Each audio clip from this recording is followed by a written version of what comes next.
오늘의 주요 뉴스입니다. 국민연금이 SK텔레콤의 주식 보유 목적을 일반 투자로 변경했습니다. 적극적인 주주 활동을 하겠다는 건데 해킹 사태가 벌어진 SK텔레콤 경영진에 대한 경고 메시지로 분석됩니다. 이스라엘과 이란 간 무력 충돌이 격화되며 국제 유가가 급등하고 있습니다.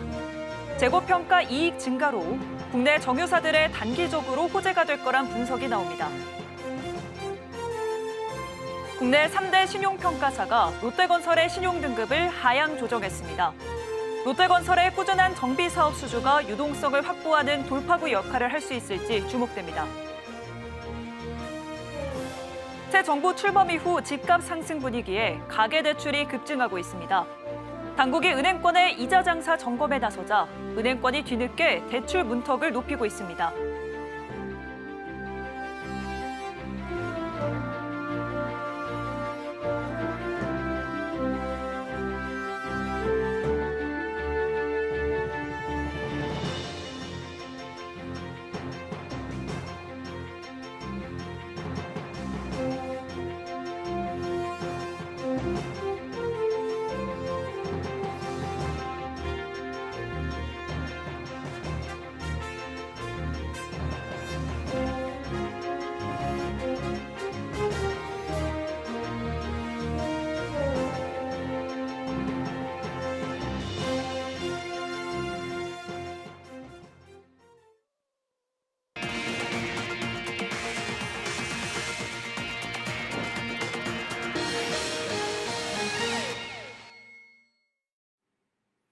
여러분 안녕하십니까?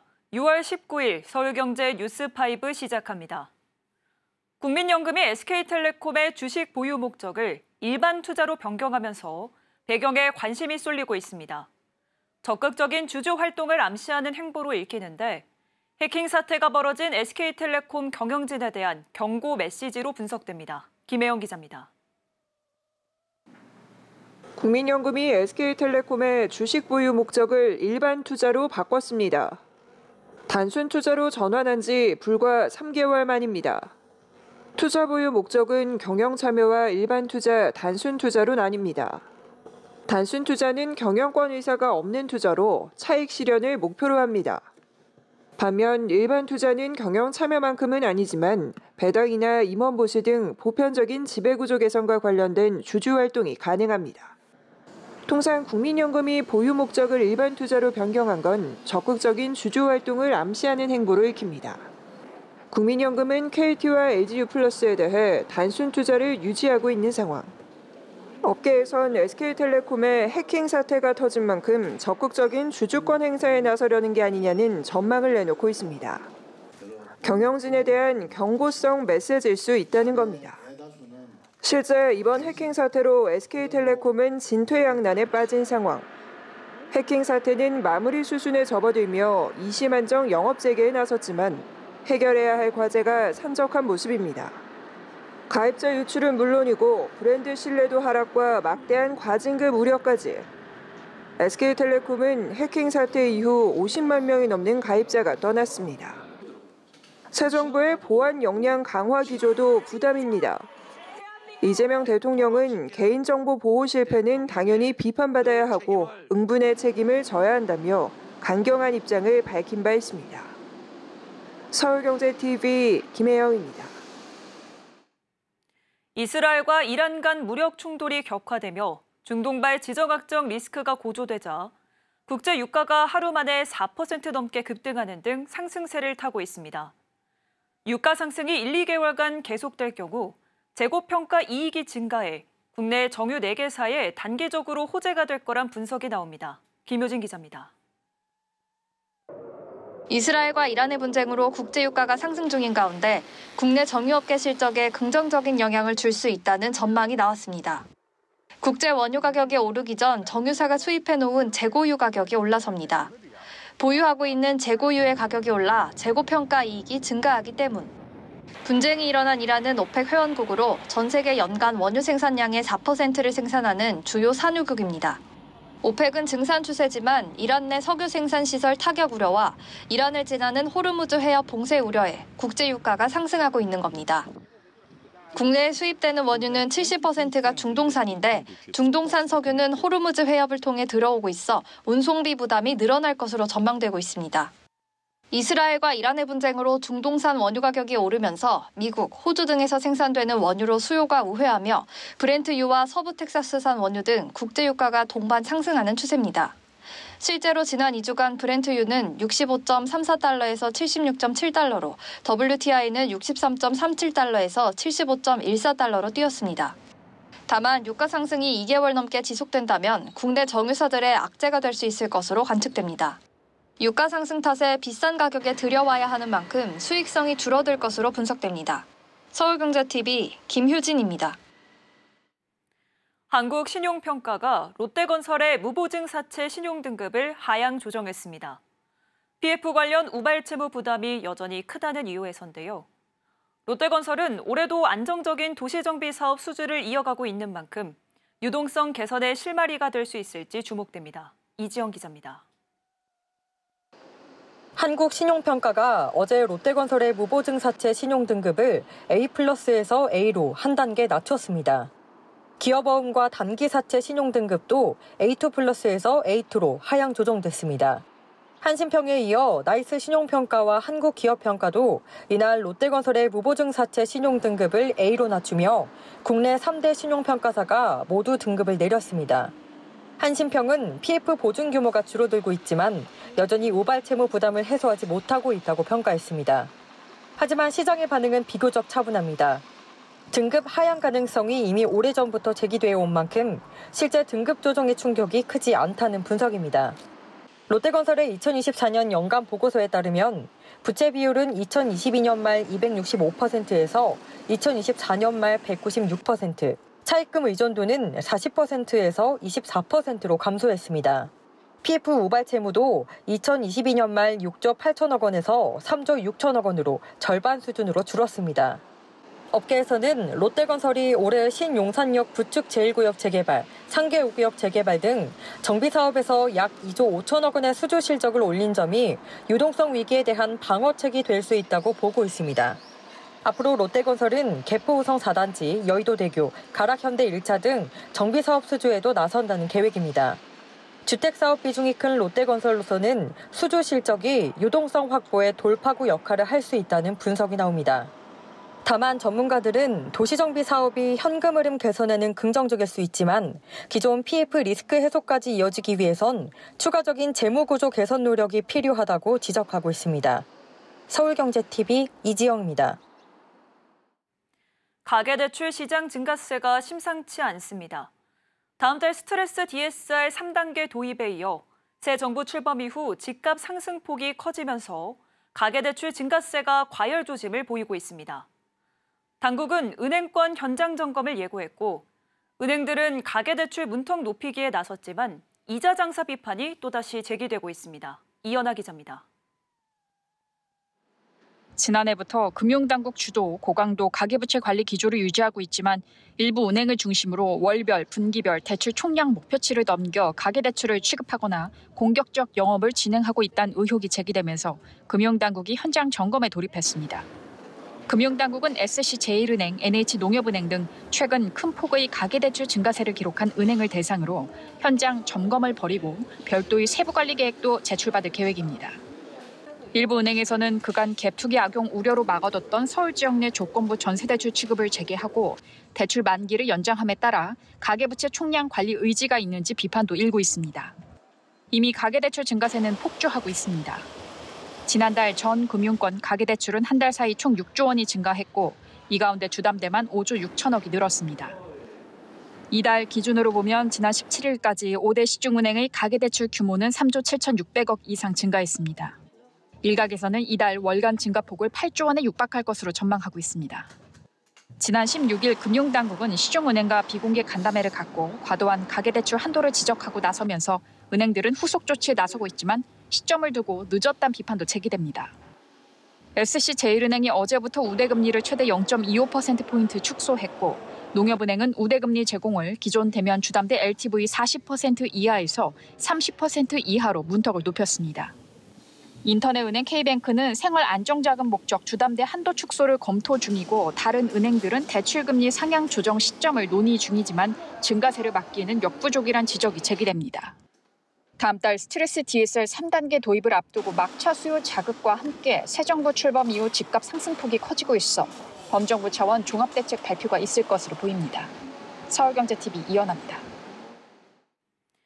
김덕환 현대카드 대표가 임기를 8개월 남기고 돌연 사임합니다. 업계에서는 스타벅스와의 단독 제휴가 흔들리면서 그 여파가 최고 경영자 교체로 이어졌다는 분석이 나오고 있습니다. 김도하 기자입니다. 현대카드 김덕환 대표가 이르면 다음 달 말 자리에서 물러납니다. 공식 임기는 내년 3월까지였지만 임기를 다 채우지 않고 떠나는 겁니다. 김 대표는 지난 2021년 4월 대표이사로 취임한 뒤 2022년 사임했고 이듬해 3월 정태영 부회장의 재신임을 받고 복귀했습니다. 카드업계에선 이번 퇴진이 자의적 결정이라기보다는 사실상 경질이라는 해석에 무게가 실리고 있습니다. 스타벅스와의 단독 PLCC 계약이 6년 만에 종료될 가능성이 커진 점이 사임의 결정적인 배경으로 꼽힙니다. 상업자 표시 신용카드인 PLCC는 특정 브랜드와 제휴를 맺고 그 브랜드에 특화된 혜택을 제공하는 신용카드를 말합니다. 현대카드와 스타벅스는 지난 2020년 단독 PLCC 제휴를 체결해 업계 최초로 스타벅스 전용 카드를 선보였습니다. 당시 출시 3주 만에 5만 장이 발급될 만큼 큰 반향을 일으켰고 정태영 부회장의 PLCC 전략을 상징하는 대표 사례로 꼽혀왔습니다.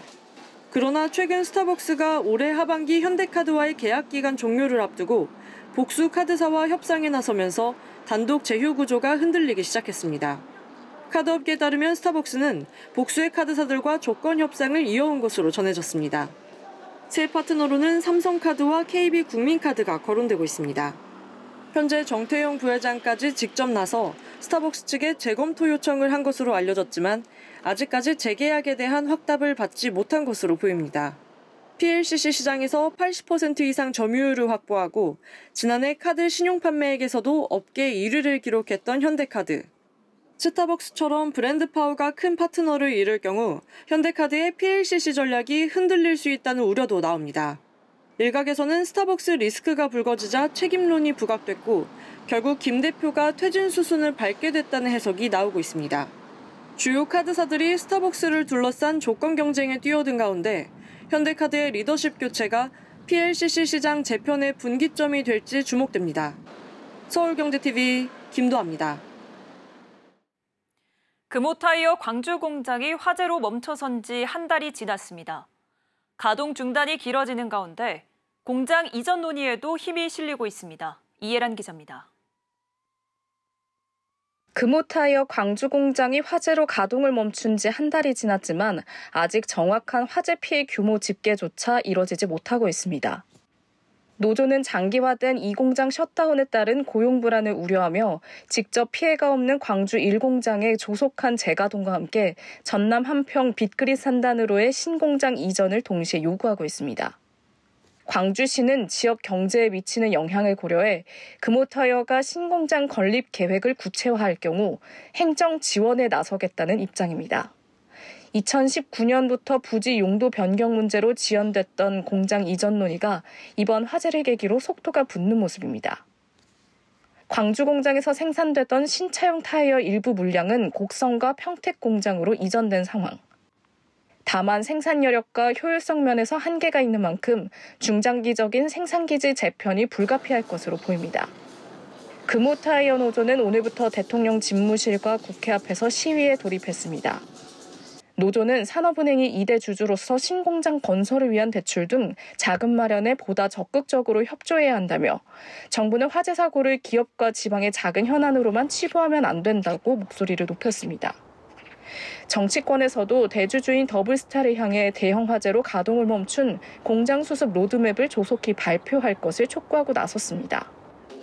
정일택 금호타이어 대표는 어제 중국을 방문해 대주주인 더블스타 측과 화재 수습 및 향후 대응 방안을 논의한 것으로 알려졌습니다.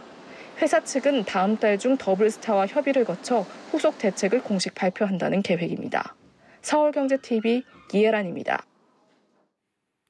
국내 최대 패션 플랫폼 무신사가 지난해 1조 원이 넘는 최대 매출을 기록하며 외형 성장을 이어가고 있습니다. 다만 10여 개가 넘는 자회사들이 적자를 내면서 수익성에 악영향을 미치고 있어 기업 공개를 앞두고 발목을 잡는 게 아니냐는 관측이 나옵니다. 이혜연 기자입니다. 온라인 패션 플랫폼 무신사가 지난해 1조 원이 넘는 역대 최대 매출을 달성하며 성장 가도를 달리고 있습니다. 다만 자회사들의 잇단 적자가 IPO를 앞세운 무신사에 부담으로 작용할 수 있을 거란 분석이 나옵니다. 무신사는 지난해 별도 기준으로 1조 1,005억 원의 매출과 1,123억 원의 영업이익을 거뒀습니다. 연결 기준으로는 매출 1조 2,427억 원, 영업이익의 경우 별도 기준에 비해 8.46% 감소한 1,028억 원을 기록했습니다. 자회사들의 실적이 전체 수익을 깎아먹고 있다는 분석이 나오는 이유입니다. 현재 무신사의 자회사는 모두 16곳인데 이 중 무신사 로지스틱스, 무신사 트레이딩, STDC를 제외한 13곳의 자회사들이 1분기 말 기준 적자를 기록했습니다. 특히 한정판 리셀 플랫폼 솔드아웃을 운영하던 SLDT가 가장 큰 적자폭을 기록해온 상황. SLDT는 2021년 158억 원의 적자를 낸 데 이어 지난해 288억 원의 영업 손실을 냈습니다. 무신사는 결국 지난해 이 회사를 흡수합병하며 구조조정에 나섰고 동시에 오리지널랩, 어바웃 블랭크앤코 등 적자 자회사들을 청산하거나 청산을 앞두고 있습니다. 이 밖에도 무신사는 지난 4월부터 비상경영 체제를 선언했는데 시장에서는 이를 무신사가 준비 중인 기업 공개를 위한 내실 다지기로 보고 있습니다.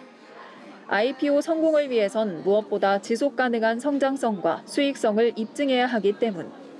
무신사가 오는 2030년까지 해외 거래액 3조 원 달성을 목표하는 등 새로운 돌파구로 글로벌 시장을 낙점한 가운데 자회사 수익성 개선과 글로벌 시장 안착이 얼마나 빨리 가시적인 성과로 이어질지는 여전히 과제로 남아 있습니다. 서울경제TV 이혜연입니다.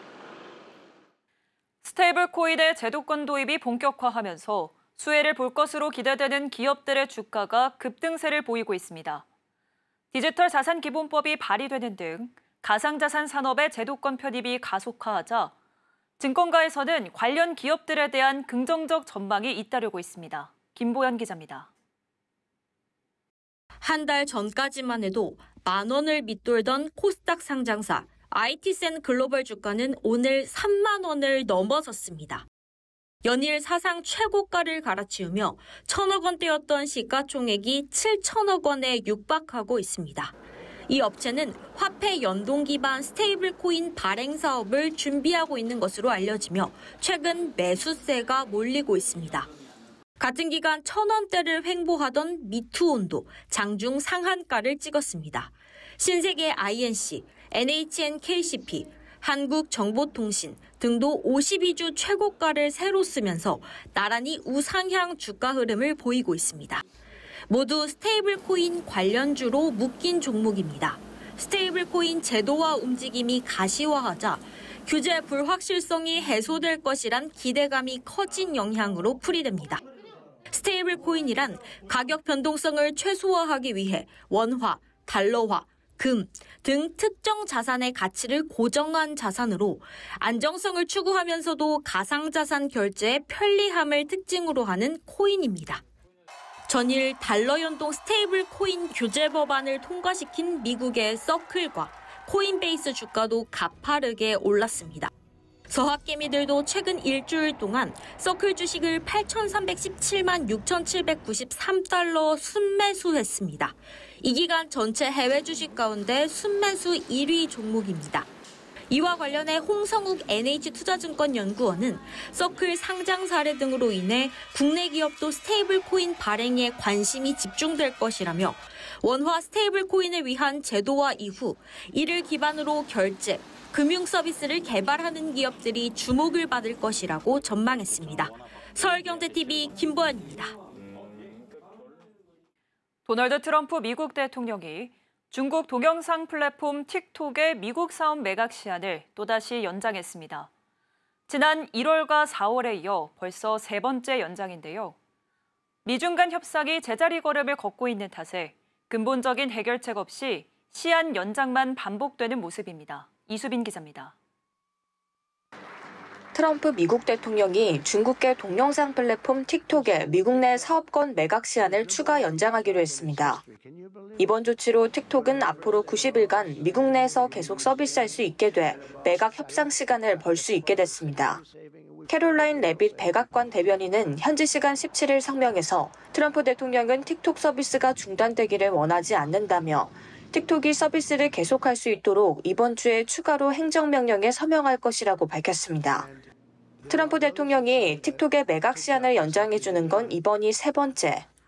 이로써 틱톡은 최소 9월 중순까지 미국에서 서비스를 계속할 수 있게 됐습니다. 이번 매각 시한 연장은 전임 바이든 행정부 시절 통과된 이른바 틱톡 금지법에 따른 것입니다. 지난해 4월 미국 연방의회는 틱톡의 미국 사업이 현지 기업에 매각되지 않을 경우 미국 내 서비스를 금지하는 이른바 틱톡 금지법을 통과시켰습니다. 이에 따라 틱톡의 미국 사업은 올해 1월 19일까지 매각돼야 했으나 트럼프 대통령 취임 직후인 1월과 지난 4월 각각 75일씩 매각 시한이 연장된 바 있습니다. 계속해서 매각 시한이 연장되고 있는 이유는 미중 간 협상이 제자리 걸음을 걷고 있기 때문. 올해 초 틱톡의 미국 사업을 미국에 본사를 둔 새로운 기업으로 분사하고 미국 투자자들이 대주주로 운영하는 거래가 추진됐지만 관세 발표 이후 중국이 승인을 거부하며 협상 타결이 무산된 바 있습니다. 이후 틱톡을 둘러싼 양국 협상은 별다른 진전을 보이지 못했습니다. 현재 오라클, 애플로빈, 프로젝트 리버티 컨소시엄 등이 틱톡 인수에 관심을 보이고 있는 상황입니다. 다만 중국 정부의 승인 여부가 관건인 만큼 협상 타결 여부는 여전히 불분명한 상태입니다. 서울경제TV 이수빈입니다. 최태원 SK그룹 회장이 세계경제포럼 슈왑재단 총회에 참석해 사회적 가치 거래 방안을 제안했습니다. 최 회장은 오늘 총회 개회식에서 선한 의지만 있다고 사회 문제가 해결되는 것은 아니다라며 성과를 화폐적으로 정확하게 측정하고 세제 혜택 등 금전적 인센티브가 주어진다면 기업이 더 많은 사회적 가치를 창출할 것이라고 밝혔습니다. 이어 시장 메커니즘을 활용해 사회적 가치를 거래 가능한 가치로 파악할 수 있다면 시장 시스템은 더 활발하게 움직일 것이라며 이윤 창출과 사회 혁신을 동시에 이룰 수 있을 것이라고 말했습니다. 정부가 전 국민을 대상으로 1인당 15만 원에서 50만 원까지 민생회복 소비 쿠폰을 지급하기로 했습니다. 4인 가구는 최대 208만 원을 받게 되고 TV, 에어컨 등 고효율 가전제품을 사면 10%를 환급해주기로 했습니다. LG전자 인도법인이 이르면 오는 9월 다시 인도 주식시장 기업 공개에 나설 것이라는 보도가 나왔습니다. 블룸버그 통신은 오늘 익명의 소식통들을 인용해 LG전자가 여름 이후 업데이트된 재무 결과를 반영해 상장 예비심사 청구서를 다시 제출할 계획이며 상장이 이르면 올해 4분기 중 이뤄질 수 있다고 전했습니다.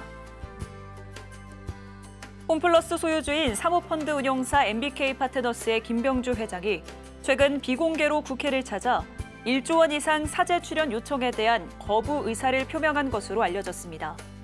김 회장은 또 홈플러스의 새 인수자를 찾지 못할 경우 회사를 청산하지 않고 채권자와 협의해 자체 회생 절차를 밟도록 노력하겠다는 의사도 밝혔습니다. 배달의 민족이 입점 업주단체와 사회적 대화를 통해 10,000 원 이하의 주문에 대해 수수료를 받지 않기로 협의했습니다. 향후 3년간 최대 3천억 원 규모의 업주 지원도 진행한다는 계획입니다. 서울경제 뉴스5 저희가 준비한 소식은 여기까지입니다. 시청해주신 여러분 고맙습니다.